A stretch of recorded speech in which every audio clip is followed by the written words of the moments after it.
মহান শহীদ দিবস ও আন্তর্জাতিক মাতৃভাষা দিবস 2026 যথাযোগ্য মর্যাদায় পালন করেছে নাগেশ্বরী উপজেলা প্রশাসন ও বিভিন্ন রাজনৈতিক সংগঠন। কুড়িগ্রামের নাগেশ্বরী থেকে মোহাম্মদ রফিকুল ইসলামের প্রতিবেদনে বিস্তারিত। রাত 12:01 কেন্দ্রীয় শহীদ মিনারে পুষ্পস্তবক অর্পণের মাধ্যমে ভাষা শহীদদের প্রতি শ্রদ্ধা জানানো হয়। এতে উপজেলা নির্বাহী কর্মকর্তা শারমিন জাহান লুনা ও রাজনৈতিক নেতৃবৃন্দ, পুলিশ প্রশাসন, প্রেস ক্লাব ও বিভিন্ন সামাজিক সংগঠনের নেতৃবৃন্দরা উপস্থিত ছিলেন। সূর্যোদয়ে জাতীয় পতাকা অর্ধনমিত রাখা র্যালি ও দুপুরে উপজেলা প্রশাসন হলরুমে উপজেলা নির্বাহী কর্মকর্তা শারমিন জাহান লুনার সভাপতিত্বে আলোচনা সভা অনুষ্ঠিত হয়।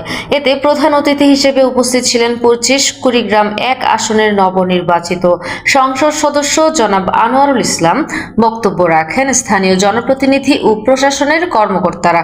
এছাড়াও মসজিদে মসজিদে দোয়া মাহফিল ও দিনব্যাপী সাংস্কৃতিক অনুষ্ঠানের মধ্য দিয়ে দিবসটি পালিত হয়।